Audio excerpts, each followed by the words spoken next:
Bonjour et bienvenue dans un nouvel épisode du podcast Les mots sans papier. Aujourd'hui, épisode spécial consacré à l'univers de Andrea Simon, Call Me By Your Name. Avec nous aujourd'hui, nous avons Florix. Et je remercie infiniment Grasset de m'avoir autorisé à lire certains extraits du livre plus tard dans l'épisode. Donc aujourd'hui, nous allons parler du film puis du livre, dans l'ordre où on les a connus, nous. Donc le film de Luca Guadagnino et le livre de Andrea Simon. Sans transition ou presque, on passe avec l'épisode.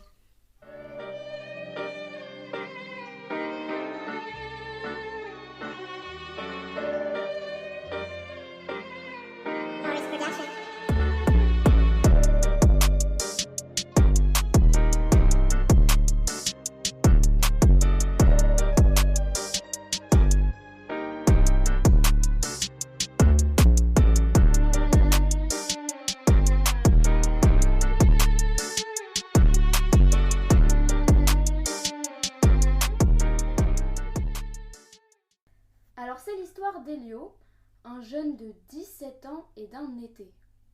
Le soleil, l'Italie, la lecture, C'est dingue. la nourriture, les pêches, les abricots, les jus d'abricots. Des vacances habituelles au premier abord. Seulement, cette année, ses parents hébergent Oliver, un jeune universitaire. Si au début tout chez lui rebute l'adolescent, cela ne dure pas. On suit donc ce fameux été plein de baignades et d'après-midi à la chaleur écrasante et surtout, on suit l'évolution des sentiments d'Elio à l'égard d'Oliver. Alors, le film de Luca Guadagnino est sorti en salle le 28 février 2018. On a donc dans ce film Michael Stuhlbarg, Esther Garel, Armie Hammer et Timothée Chalamet dans les protagonistes, ainsi qu'Amira Kazar et tant d'autres. Il dure 2h11, ce n'est pas rien. 2h11 de bonheur pour ma part. Florix, qu'est-ce que tu en as pensé ? Pour ma part aussi, c'était trop bien. Je trouve que le film, il a été super bien réalisé par rapport à l'évolution, entre guillemets, du film, à comment les personnages, ils évoluent. Ouais, et puis on a cette ambiance qui est juste incroyable avec... En fait, on assiste à la naissance du désir chez Timothée Chalamet. Elio. Timothée Chalamet, si vous n'aviez pas compris, c'est Elio, tandis que Armie Hammer joue Oliver. Et ce qui est aussi intéressant, c'est que même si on sent que Oliver, il est plus adulte, il est plus mature que Elio, on sent quand même, d'une façon plus sensible, du coup on ne le voit pas, mais on sent quand même l'évolution des sentiments chez Oliver aussi. Aussi. C'est une histoire toute basique à la base, hein. C'est juste un personnage qui tombe amoureux d'un autre et le temps de 6 semaines, parce que Oliver ne reste que... Seulement. Il ne reste que seulement 6 semaines. Qu'est-ce que tu peux dire à propos de cette naissance de l'amour ? Pour toi, comment tu l'as vécu, toi ? Je trouve que ils sont dans leur monde. Du coup, on a l'impression d'être aussi dans leur monde. Ils nous inspirent, entre guillemets. Bon, pour certaines scènes, moins. Ouais, on est pris dedans, en fait. Et on a l'impression de redécouvrir une forme d'amour qu'on n'avait pas vue. Et puis, donc nous, on vous parle d'abord du film parce que c'est comme ça qu'on l'a découvert. On a même, pour ma part, j'ai regardé le film 2 fois avant de lire le livre. Et moi, cette fois. Voilà. En fait, ce qui est vraiment bien, c'est que je trouve que Luca Guadagnino, il a vraiment réussi à retranscrire l'ambiance du livre et même de créer une ambiance particulière encore plus dans le film. C'est-à-dire que chacun peut ressentir bien sûr l'ambiance à sa façon dans le livre et dans le film, mais je trouve que dans le film, il nous donne un chemin à suivre, de par la musique aussi, la musique magnifique de Sufjan Stevens, Mystery of Love et Vision of Gideon. Elle est magnifique. Enfin, sa chanson, tu peux l'écouter à tout moment. Elle donne envie de pleurer aussi. Mais on sent l'amour à travers cette chanson. On a comme des flashs qui viennent, comme si c'était un... À chaque fois que t'écoutais la musique, t'as toutes les images qui défilent de tous les moments cultes, entre guillemets, du film. Puis, le pire, si vous avez TikTok, c'est de regarder les vidéos de moins d'1 minute où il y a à la fois des extraits du film et la musique. Et là, je peux vous promettre que vous allez pleurer. Si vous avez déjà vu le film, vous allez être touché, mais à un point, oui, parce que ce film, il touche à un point. En fait, le livre comme le film sont d'une finesse éblouissante. Les plans sont incroyables. La couleur des films, est incroyable. La lumière, parce qu'on On est en Italie. C'est une carte postale de l'Italie, Voilà. en fait. L'Italie du Nord, bien sûr. Aussi. Oui. Ce film est solaire. Voilà. Est-ce que tu penses que c'est le bon mot? C'est le mot. C'est exactement ça. Il est solaire. C'est exactement ça. En plus, c'est vrai. Hein. Bon, après, c'est vrai que parfois, il y a quelques nuages qui viennent. Mais c'est comme ça. Hein. Comme dans toutes les relations, on va dire. Faut pas que je pleure.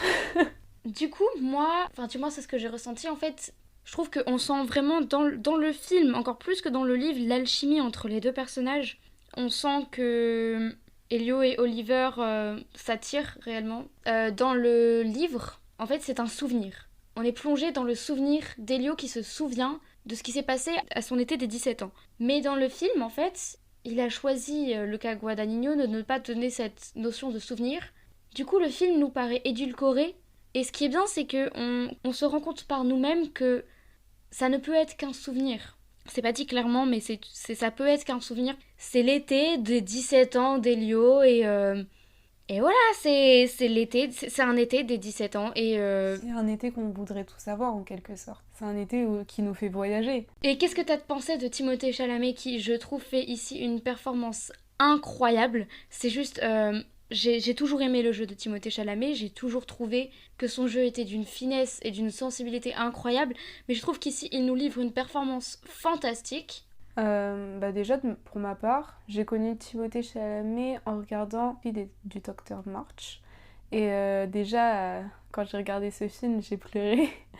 Qui était incroyable d'ailleurs, et c'est comme ça que j'ai connu Timothée Chalamet qui, avec son jeu d'acteur incroyable, fait ressentir des choses comme s'il était devant nous, comme si on écoutait une histoire qui nous parle en fait. Je trouve que il nous livre ici une délicatesse et une sensibilité. On n'est pas clairement plongé dans ses pensées comme dans le livre, mais le choix de Timothée Chalamet est judicieux car lui, il arrive à interpréter des sentiments et des pensées. On a l'impression qu'on est son ami et qu'on est un peu son journal intime où on sait, on veut pas savoir ce qui va se passer, mais on a l'impression que... On a l'impression que c'est notre ami et que du coup, on le connaît, en fait on a l'impression de le connaître et que du coup on puisse deviner, comme avec un ami, qu'est-ce qu'il pense. On le connaît au fur et à mesure, on a l'impression. Ouais. Le personnage d'Elio est quand même assez transparent en fait, mine de rien. C'est vrai. Mais transparent et fier de l'être. Je sais pas comment dire, mais il se cache pas en fait. À un moment du film, il est amené à dire à Oliver parce que je voulais que tu le saches, parce qu'il y a qu'à toi que je voulais le dire. Il y a qu'à toi qui compte, en gros. Et il l'a pas caché. Un adolescent plutôt mature pour son âge. Il fait beaucoup de piano, il lit. Il retranscrit des musiques. Je trouve que... Il s'appelle Luca, c'est ça? Luca Guadagnino, ouais, Luca. Je pense que le réalisateur, du coup, il a fait les bons choix de scène et que la manière dont il l'a mise en scène est hyper intéressant parce que on peut s'imaginer avec le livre comment est l'ambiance, mais à travers ce film, je sais pas, on aurait dit qu'il faisait ce qui lui passe un peu par la tête, un peu comme s'il était comme les personnages et qui vivait sa vie entre guillemets. Je sais pas si...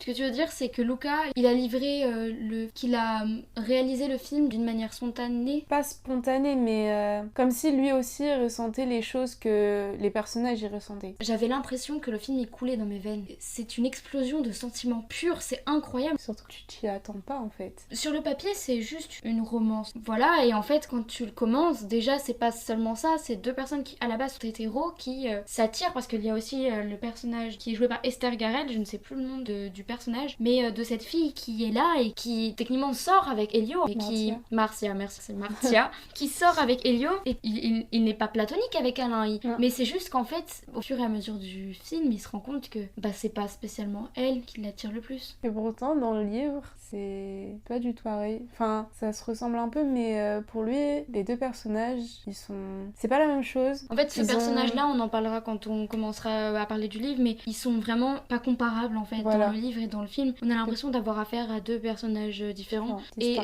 ce qui est vrai, c'est que Luca Guadagnino, il a fait beaucoup de choix en fait, mine de rien. Si le livre et le film sont très ressemblants, il y a quand même eu des choix à faire et je trouve qu'il a fait globalement les bons choix en fait. Il nous peint l'Italie des années 1900, je sais plus, avant les années 2000, mais pas loin. Et vraiment, moi, ce qui m'a marqué aussi, c'est la lumière. La lumière dans le film. Surtout quand il est dans sa chambre, Elio, et qu'on le voit à chaque fois. Ceux qui ont déjà vu Call Me By Your Name, nous parlons de la scène de la pêche, là. On n'en parlera pas plus parce qu'on ne veut pas spoiler, puisque dans ce blog et dans ce podcast, ça n'est pas le but. On spoil jamais. Enfin, on essaye, du moins. Mais on parle globalement de la scène de la pêche, qui était une scène sur laquelle nous sommes plutôt divisés. Pour ma part, que ce soit dans le livre ou dans le film, j'ai trouvé cette scène très intrusive, que ce soit dans la vie d'Elio et dans notre vie. J'ai trouvé que c'était un passage très intrusif. Moi, je trouve que dans le film, elle est tellement mignonne, cette scène, mais il est vrai que dans le livre, elle est beaucoup plus intime, mais tout aussi intéressante. La scène ne se termine pas pareil, en fait. Voilà. On veut pas spoiler, mais disons que Elio a l'âge où on découvre sa sexualité de différentes manières et on le fait parfois seul. Ah voilà. Sinon, je voulais qu'on aborde la question de l'âge. Parce que c'est vrai que c'est une chose qui est souvent revenue, c'est il faut pas regarder ce film, il faut pas lire ce livre, c'est pédophile. Alors, pour avoir vu le film 7 fois, pour avoir lu les livres, alors là, pas du tout pédophile. D'ailleurs, on sait que c'est Elio qui pas tombe amoureux le premier, mais qui... Globalement, si. Hein. Dans le livre, on le sait, après, c'est... En vrai, dès l'arrivée, ils se sont bien aimés. Juste, oui, il l'a exprimé. Voilà. Ouais. Elio s'est exprimé plus ouvertement que Oliver par rapport à ses sentiments. Et on comprend bien que c'est pas du tout pédophile. Enfin, ils ont 17 et 22 ans, non ? 24 ans, je crois. Oui, il y a la différence d'âge est minime. Elio est presque majeur. Oliver est... Ils ont 7 ans d'écart, c'est pas... Si, dit comme ça fait beaucoup, mais... en vrai, t'as 20 et 27 ans, hein.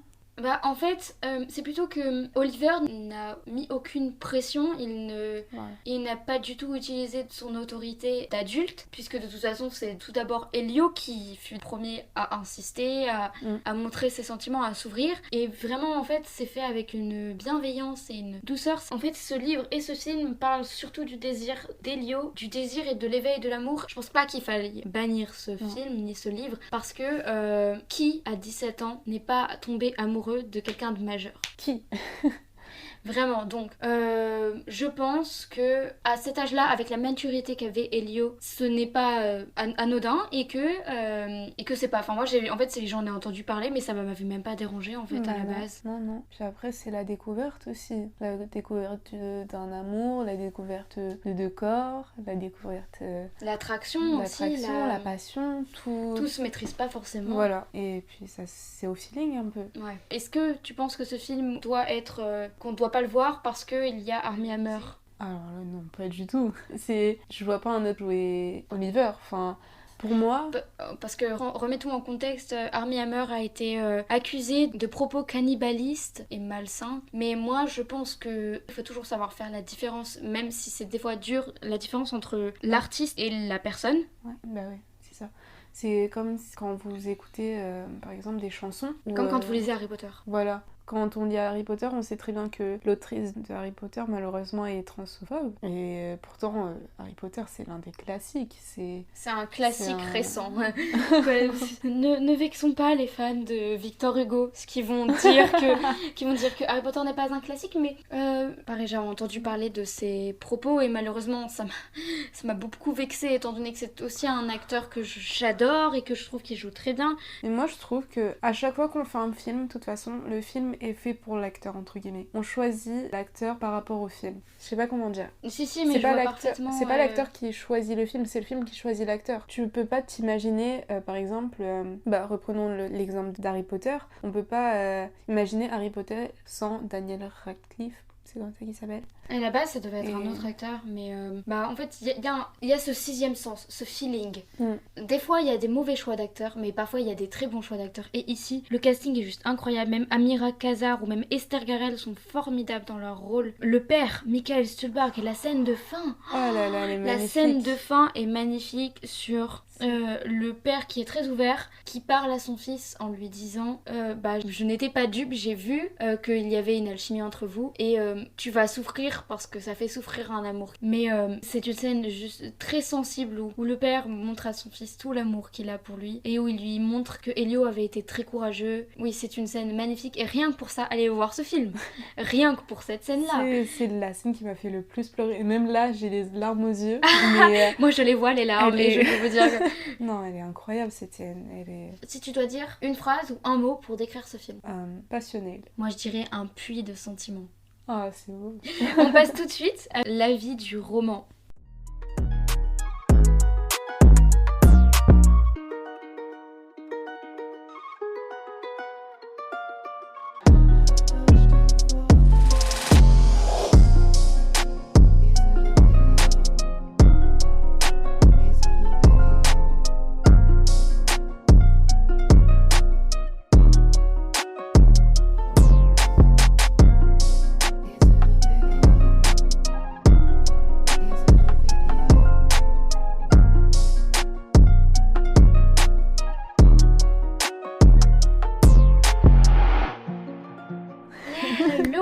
Sorti chez Grasset en France et ensuite chez Le Livre de Poche, écrit par André Aciman. Qu'en as-tu pensé, Florix? Tout comme le film, j'ai adoré. On est pris dedans. Il n'y a pas du tout les mêmes scènes. Enfin, si, il y a de nombreuses scènes qui sont similaires. Mais comme on sait que Luca a fait ses propres choix pour le film, on voit du coup pas comme dans tous les films. Oui, voilà, comme dans tous les films. On voit pas tout ce qui a été Il écrit. fait quand même déjà 2h11, rappelons-le. Donc, heureusement qu'il a fait des choix. Même si ce sont 2h11 totalement mérités. On dirait pas que c'est 2h11, hein. On dirait un film 1h30. Mais par contre, 3h c'était peut-être un peu trop. Ouais. Donc il a fallu faire des choix et je trouve que les choix ont été faits. Il y a des scènes qui sont même parfois différentes en fait. Différentes. Comme la scène de la pêche d'ailleurs, par exemple. Voilà. En fait, aussi, ce qui est marrant, c'est que dans le livre, on voit toutes les conséquences, entre guillemets, ou ce qui va se passer après par rapport au film. On a la scène, et après on a une autre scène, mais du coup qui fait référence à ce qu'on n'a pas vu. Par exemple, la scène avec le pied, là, quand il saigne du nez. Oui. Dans le film, on ne voit pas le pied, on voit pas le pied qui touche. Oui, parce que par exemple, en fait, au début, les seuls indices qui nous montrent l'amour qu'il peut y avoir entre Oliver et Elio, c'est des contacts très rapides, comme une main sur l'épaule ou les deux pieds qui se touchent sous la table, qui fait ensuite référence dans la scène, il y a une scène où Elio saigne du nez. Oliver, la seule chose qu'il va faire, c'est lui mettre une main sur l'épaule et lui toucher le pied avec son pied. Et en fait, dans le film, on ne voit qu'un seul contact entre les deux pieds. C'est bizarre dit comme ça, mais il n'y a qu'un seul contact et du coup, en soi c'est pas dérangeant, mais dans le livre ça a un sens. Dans le livre tout a un sens. C'est pour ça que c'était intéressant aussi d'avoir vu d'abord le film puis après le livre parce que on se rend compte de choses au fur et à mesure qu'on tourne les pages, etc. On lit, on se dit ah mais c'est pour ça, ah mais d'accord, et du coup en fait t'as l'impression que c'est comme si on avait fait un puzzle mais qu'ils étaient un peu cassés les pièces et qu'on arrive à trouver une colle pour bien les assembler. C'est vrai, c'est vrai, mais il faut le dire, hein, le livre est juste fantastique. Il est fantastique. Les phrases sont presque philosophiques en fait. Ouais. Et c'est incroyable parce que j'avais jamais fait de notation ni surligner des passages et tout parce que je déteste toucher en fait au livre. Mais là j'ai mis des post-it partout en fait. D'ailleurs, on a le livre sous la main, il y a des post-it partout, mais il y a des passages extraordinaires, des très beaux échanges et c'est... Mais André Aciman il maîtrise une langue qui est, du coup le traducteur aussi, je ne sais plus qui est le traducteur, mais la traduction est incroyable aussi. Jean-Pierre Aoustin. Merci Jean-Pierre Aoustin, si jamais un jour vous passiez par là, merci beaucoup pour cette traduction incroyable. C'est dingue, ce livre est dingue. Cet univers est dingue. Univers. On peut même pas parler d'un livre, c'est vraiment tout un monde en fait. En fait, il y avait tellement de mots dans ce livre d'André Aciman qu'il nous les a ôtés. Ouais. Je ne sais quoi dire à part que ce livre est à lire, que c'est une expérience qui vous fera grandir. Et oui, c'est incroyable. Vraiment, c'est fabuleux. Tant de choses sont contenues dans un livre qui n'est pas si épais que ça. Il fait 300 pages et quelques. 350 pages, quelque chose comme ça. Et même pas, 318. 318 dans la version poche. C'est minime, hein. Ouais. C'est minime. Pourtant, il y a tant de mots avec tant de sens. J'ai plus détesté Martia dans le livre parce qu'elle avait une plus grande importance. Enfin, détester, c'est un grand mot. C'est parce qu'elle prenait beaucoup de place. Elle prenait beaucoup de place, plus assez de place pour la romance entre Oliver et Elio. Mais comment ça se finit, c'est aussi bien. Enfin, même leur histoire d'amour, Elio et Martia, elle est incroyable. Enfin, même si c'est pas vraiment ça. En fait, parce que dans le livre, on est plongé clairement dans les sentiments et dans les pensées d'Elio. Et du coup, en fait, on suit en direct qu'est-ce qu'il ressent et qu'est-ce qu'il imagine. Et ça crée des scènes un peu étranges où il est avec Martia, où il veut être avec Oliver. Et inversement, parfois. C'est vrai. Des scènes où il est avec Oliver et où il pense à Martia et il se dit mais pourquoi je ne suis pas avec Martia? Pourquoi je suis tiraillée entre une femme et un homme? Parce que c'est ça aussi, c'est suis-je homosexuel? Suis-je bisexuel? Qui suis-je dans cette histoire? J'ai 17 ans, je pensais me connaître, je ne me connais plus. Et jusqu'à la fin, on va avoir des scènes avec Martia où il est là et où il se demande pourquoi il est là. Il aimait bien cette femme avant l'arrivée d'Oliver. Disons que l'arrivée d'Oliver dans le livre bouleverse encore plus l'univers d'Elio que dans le film. Mais ce qui est intéressant aussi, c'est qu'à la fin, c'est qu'on comprend que il s'est pas rangé du tout. Et juste, on a compris que Elio était Elio. Elio était Oliver aussi, mais... Oui, parce que Call Me By Your Name donne lieu à une scène très personnelle où il dit « Appelle-moi par ton nom et je t'appellerai par le mien ». Call me by your name and I'll call you by mine. Dans le film aussi, la scène est incroyable. Les noms ont leur importance, les mots ont leur importance. Ouais. Moi, j'ai juste eu un tout petit peu de mal parce que j'ai pas l'habitude avec le fait qu'il n'y a pas de chapitre. C'est vrai, il n'y a pas de chapitre. Il y a des coupures entre guillemets qui sont bien faites, hein, Juste une étoile, une astérix qui donne lieu à un autre passage. En soi, ça m'a pas tellement dérangé, mais peut-être que ça m'a un peu freiné dans ma lecture parce que j'ai l'habitude quand un livre me plaît de dire encore un chapitre et au final, je n'arrête pas. Mais là, il n'y avait pas d'arrêt de chapitre et parfois quand il y avait des longueurs j'avais pas à me dire bon allez on termine le chapitre, ça va terminer sur un cliffhanger entre guillemets et du coup je vais pouvoir reprendre le chapitre d'après. Là il y en avait pas, c'était de la description, beaucoup de description qui m'a pas dérangée, mais du coup on peut avoir parfois un peu de mal parce qu'avec tant de mots des fois il faut faire une pause, ce qui est à la fois compliqué et facile parce que on a pas envie de poser le livre, enfin du moins j'avais pas envie de poser le livre. Moi non plus, mais parfois il faut parce que après sinon on se perd un peu, ouais. Prendre le temps d'encaisser tout ce qu'il dit, c'est tout. Parce que c'est des mots à réfléchir quand même. En vrai, c'est un peu dingue parce qu'on interprète tout le temps les choses à sa manière. Surtout ce livre, c'est quand même dingue parce qu'avec Éliseuse, par exemple, on n'a pas les mêmes points de vue par rapport à certaines scènes. Et, la scène de la pêche, toujours. La scène de la pêche, par exemple. Et il y avait aussi une scène qui est un peu spéciale. Moi, personnellement, ça m'a marqué. Éliseuse, moi. Mais en vrai, je trouvais des scènes bizarres, mais pas si bizarres pour dire que fallait pas les mettre. Même si c'était très intime, c'est comme si on voyait l'envers du décor un peu. Tu veux dire que ça te dérangeait pas qu'il entre profondément dans ton intimité? Ouais, voilà. Parce que c'est comme ça dans l'amour. Oui, voilà. Chaque couple, chaque histoire d'amour a son délire. Un peu, on vit chaque amour à sa façon, mais on n'en parle pas aux autres. On dit pas qu'est-ce qui se passe quand c'est la nuit et quand on est ensemble. On n'en parle pas. Et là, on le voyait, on le lisait, et parfois, ça pouvait donner lieu à des scènes où moi j'étais mal à l'aise parce qu'on n'a pas l'habitude d'entrer dans une intimité aussi forte en fait. Et c'est ça qui est bien aussi, c'est qu'on se dit qu'on n'est pas bizarre, on se comprend un peu mieux, je trouve.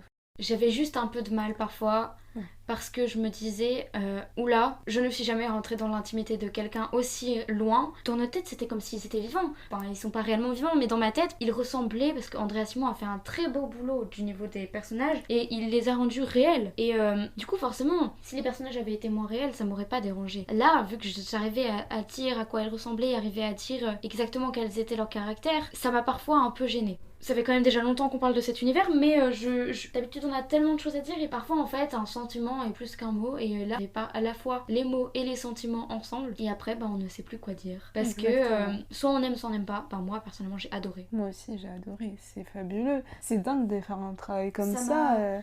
Ça m'a fait gagner en maturité, même. C'est un livre qui a transformé ma vie en fait. Réellement, moi je pense que des livres peuvent changer notre vie et celui-là en fait partie parce que ce qu'on n'a pas dit, c'est que Elio est dans une famille de personnes très ouvertes et très. Ils lisent beaucoup, ils écoutent beaucoup de musique et très cultivés, très. Et du coup, ça donne lieu à des scènes où les gens sont très ouverts et très à l'écoute. Ça nous construit aussi et on se dit, moi je veux devenir une personne à l'écoute comme ça. Je veux devenir une personne cultivée comme ça parce qu'il y a beaucoup de passages, de phrases où on ne comprend pas parce qu'ils font des références. Il y en a certains. que ça a gêné parce qu'ils se disaient oui ben je me sentais sous-cultivée face à ça. Je suis pas spécialement d'accord. Je pense que ça nous donne une idée du moins de la culture d'Andrea Simon. Ça nous dit pas vous êtes obligé de lire tous ces livres, vous êtes obligé de voir tous ces films, mais peut-être que ça vous donnera d'ailleurs des idées de films ou de livres à voir ou à lire. Mais c'est dingue qu'avec quelques pages on mûrit autant, c'est incroyable. On a l'impression qu'on a eu une grosse journée de philosophie d'un coup c'est vrai. Enfin, pour toi ça a été plus qu'une journée étant donné que tu as vu le film 7 fois, que tu as lu le livre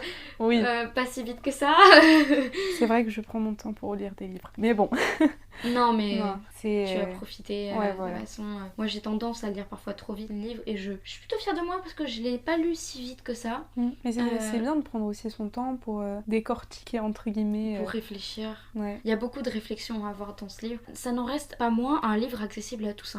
Attention, c'est pas le texte est beau mais c'est pas un livre avec un texte compliqué. Les références sont belles mais c'est pas des références trop compliquées. C'est bien pour des gens à peu près 14-15 ans je dirais. Parce que après il y a des choses je pense que c'est des... Oui, il faut pas le lire trop jeune, mais je pense que c'est ouvert à tous et qu'on ait 16 ou 77 ans, c'est un livre que je recommande tout particulièrement parce qu'il apporte tant de choses en fait. Ouais. En plus, après avoir lu ce livre, je me suis remis un peu dans la lecture. Et en fait, ce livre, il nous donne envie de découvrir encore plein d'autres choses. On devient plus curieux. Je sais pas si ça a été pareil, mais après avoir lu ce livre, j'avais envie de m'instruire encore plus. J'avais l'impression de... Oui, et en même temps, moi, j'ai fait un peine de lecture après. Ah ouais ça m'arrive très rarement, mais en fait, j'ai eu un trop-plein. Tout livre à côté me paraissait fade et banal. Je n'arrivais à rien lire. Il m'a fallu une semaine pour me remettre vraiment dans un livre. Et encore une fois, maintenant, si on me demande de dire un conseil de livre, je peux facilement dire Call Me By Your Name. Parce que si vous n'êtes pas un très grand lecteur, ça va vous réconcilier avec la lecture. Si vous êtes déjà un bon lecteur, vous allez être stupéfait qu'on puisse faire tant de choses avec des mots. C'est incroyable. Je dis beaucoup de fois incroyable, mais c'est parce que c'est vrai, ce film et ce livre sont incroyables et ça nous pousse à une réflexion et ça nous libère l'esprit un peu. Moi par contre là j'ai commencé à lire un nouveau livre qui a été fait après de Andrea Simon qui s'appelle Trouve-moi, qui est une suite entre guillemets parallèle je pense de Call Me By Your Name. Alors j'adore parce qu'on y retrouve la langue incroyable d'Andrea Simon, mais le seul truc qui me gêne un peu c'est que dans le livre en fait vu que c'est la fin de ce souvenir, on bascule des dizaines d'années après. Du coup en fait on sent bien que ce livre il a été fait pour les fans, parce que pour les fans et pour retrouver l'univers, parce que on revient allez peut-être 2-3 ans après cet été des 17 ans. Du coup forcément ça crée quelques divergences dans l'histoire. Moi malheureusement je l'ai pas encore lu. J'ai lu une petite centaine de pages mais ça a l'air... En vrai, c'est pas que j'ai peur, mais j'ai de l'appréhension par rapport au deuxième pour ne pas retrouver... Le deuxième pour l'instant est très sur la vie du père En vrai, d'Elio. c'est bien. Genre pas du coup, reprendre les mêmes... après, ça va parler d'Elio apparemment, mais pour l'instant, j'ai même pas encore vu Elio apparaître. Ouais. En vrai, ça serait intéressant la vie du père, hein, parce qu'à la fin du film, en tout cas, on a appris beaucoup de choses. Après, c'est une personne très intelligente et très ouverte d'esprit. Moi, c'est mon personnage préféré, je crois, avec les protagonistes. Franchement, je pense que c'est le personnage qui m'a apporté le plus de choses, en fait. En plus, c'est drôle parce que, pour ma part, je trouve qu'ils ont pas le même caractère dans le film et dans le livre. J'ai l'impression que dans le film, il est hyper... extraverti. Voilà, jovial, ça se dit. Jovial, il est jovial aussi, oui. Ouais, il est jovial, il est... Ouais, à part à la fin, on a l'impression qu'il n'a pas de problème. Oui, voilà. Mais comme la plupart des gens en été, mais... Ouais, en fait, il vit sa vie, il la coule douce et il est... Avec ses discussions passionnantes, sa piscine et ses jus d'abricot. Ses découvertes. On a l'impression qu'il est plus... que dans le livre, par contre, il est un peu plus... pas froid, mais réservé. Et profond. Il a plus de réflexion. Ouais, par rapport à dans le film où... il était happy. On vous laisse tout de suite avec les extraits du livre.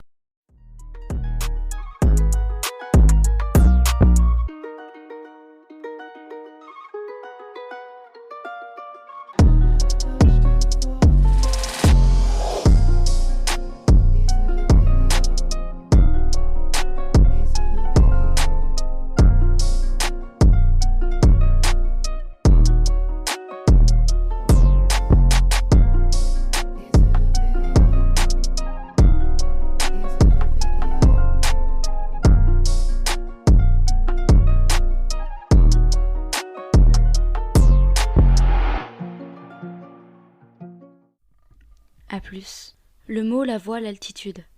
Je n'avais encore jamais entendu quelqu'un lancer A plus pour dire au revoir. Ce mot, prononcé avec l'indifférence voilée de ceux qui se soucient peu de vous revoir ou d'avoir un jour de vos nouvelles, donnait une impression de désinvolture, de brusquerie et de dédain. C'est la première chose qui me revient à l'esprit quand je pense à lui, et j'entends encore ce « A+». Je ferme les yeux, prononce le mot, et je suis de nouveau en Italie, il y a tant d'années. Je marche vers l'allée bordée de pins, je le regarde descendre du taxi, ample chemise bleue, col largement ouvert sur la poitrine, lunettes de soleil, chapeau de paille, toute cette peau nue. Soudain, elle me serre la main, me tend son sac à dos, retire sa valise du coffre, me demande si mon père est là. Tout a peut-être commencé à ce moment-là.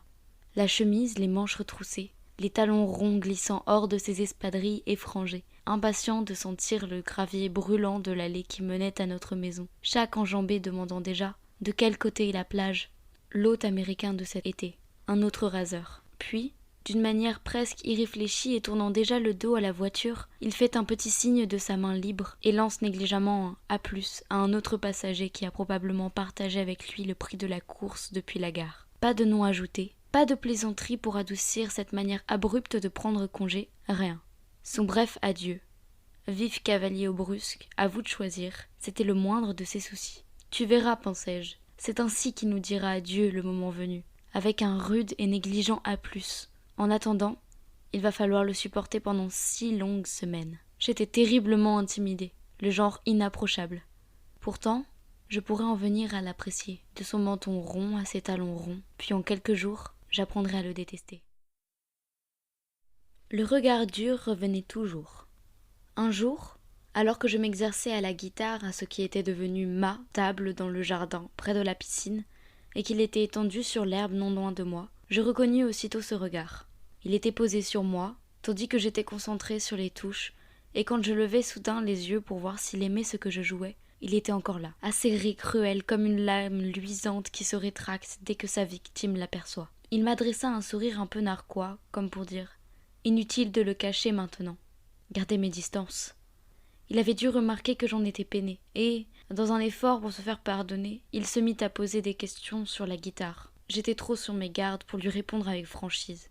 Il soupçonna en m'entendant chercher mes mots que j'étais peut-être plus affectée que je ne le montrais. Pas la peine d'expliquer, joue encore. Mais je croyais que tu détestais ça. Que je détestais ça? Qu'est-ce qui t'a donné cette idée? Allons, joue, veux-tu? Le même morceau? Le même morceau. Je me levai et entrai dans la salle de séjour, laissant ouverte la grande porte-fenêtre pour qu'il puisse m'entendre le jouer au piano. Il me suivit jusqu'à la porte et, appuyé au châssis en bois, écouta un moment. Tu l'as changé. Ce n'est pas le même. Qu'est-ce que tu lui as fait? Je l'ai simplement joué comme Liszt l'aurait joué s'il l'avait arrangé à sa façon. Mais rejoue-le donc, s'il te plaît. J'aimais son air d'exaspération feinte. Je commençai à rejouer le morceau. Au bout d'un moment, je ne peux pas croire que tu l'aies encore modifié. Pas beaucoup. C'est à peu près comme Busoni l'aurait joué s'il avait lui-même modifié la version de Liszt. Ne peux-tu pas jouer ce morceau de Bach comme Bach l'a écrit? Mais il ne l'a pas écrit pour la guitare. Il ne l'a peut-être même pas écrit pour le clavecin. En fait, on n'est même pas sûr que c'est vraiment de lui. Oublie ma question. Ok, pas la peine de s'énerver comme ça. C'était mon tour de prendre un air d'acquiescement réticent. Voici ce Bach tel que je l'ai retranscrit, sans Liszt ni Busoni. C'est un très jeune Bach, et le morceau est dédié à son frère. Je savais quelle phrase musicale avait dû l'émouvoir la première fois. Et désormais, chaque fois que je la jouais, je la lui envoyais comme un petit cadeau. Parce que c'était à lui qu'elle était maintenant dédiée, en gage de quelque chose de très beau en moi, qu'il ne fallait pas être un génie pour comprendre, et qui m'incitait à ajouter quelques cadenza improvisées, rien que pour lui. Nous étions, et il a dû en reconnaître les signes bien avant moi, en train de flirter.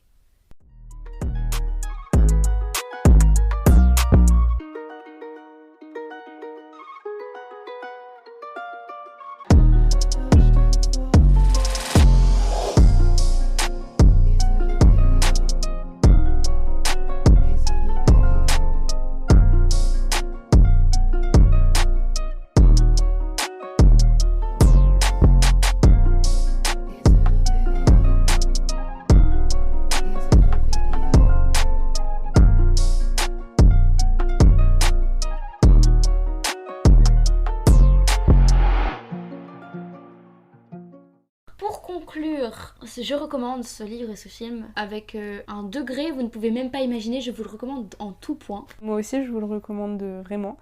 Déjà, ça vous réconcilie avec la lecture. C'est un truc de ouf, hein, quand même. Je trouve que cette lecture, ça devrait être un basique, entre guillemets, un classique, parce que ça nous ouvre tellement de chemins, entre guillemets, dans notre tête où on est plus ouvert à voir d'autres choses ou à écouter d'autres choses. Et je pense que c'est hyper inspirant, voilà. C'est un livre et un film inspirant. C'est une belle carte postale d'été. C'est une petite parenthèse très mignonne et en même temps parfois un peu compliquée, qu'est l'amour d'ailleurs. C'est comme l'amour, et parce que c'est de l'amour. Et, beaucoup d'amour. Beaucoup d'amour, beaucoup de sentiments, de réflexion, de partage aussi. Et pourtant, dans le livre ou dans le film, on les entend presque jamais dire je t'aime. Je viens de m'en rendre compte. Non, c'est vrai, mais dans la vraie vie aussi, c'est rare d'entendre des gens se dire je t'aime. Pourtant, on a l'impression que dans la vraie vie... en fait, tout passe par leurs yeux. Ouais. Il n'y a pas besoin. On comprend tout de suite qu'ils Je suis même pas sûre qu'il l'ait dit une fois. Je pense pas. Mais en vrai, c'est dingue parce que, comme tu disais, dans la vraie vie, on ne dit pas non plus... Dans la famille, oui. Oui, mais dans la famille, mais parfois, c'est plus compliqué. Je pense que, ouais, voilà. Et pourtant, on a cette image de l'amour où on doit mettre de l'affection avec des mots. Et c'est pour ça que moi, j'aime bien aussi la phrase à chaque fois qu'on dit « Je préfère les actes que les mots », tu vois. Bah, franchement, si. Les mots, c'est bien, mais tu vois, dans le livre, il décrit, mais c'est vrai qu'il y a des dialogues, mais c'est pareil. On sent une attirance. Dans tous les cas, il y a quelque chose qui passe par les yeux, tout passe par voilà. La gestuelle des acteurs, et c'est là où les acteurs font un très gros travail dans le film. Tout passe par la gestuelle, tout se passe par le regard, par la musique aussi, par l'univers, par l'ambiance que nous décrit et que nous dépeint Luca Guadagnino, qui n'est pas exactement la même que dans le livre, mais dans les deux cas, c'est de très bonnes ambiances. Et c'est incroyable, on a l'impression que tout est facile, tout est smooth. Bref, merci beaucoup à Florix d'être venue aujourd'hui. J'espère te revoir très bientôt dans un prochain podcast. J'espère aussi. J'ai adoré faire ça avec toi. Merci aussi à FR pour sa musique formidable. À Grasset pour m'avoir permis de lire ces 2 extraits. Merci infiniment à l'auteur Andrea Simon, à Luca et à toutes les personnes qui ont participé au film et au livre. Merci beaucoup. Merci. Au revoir. Au revoir. À bientôt pour un prochain podcast.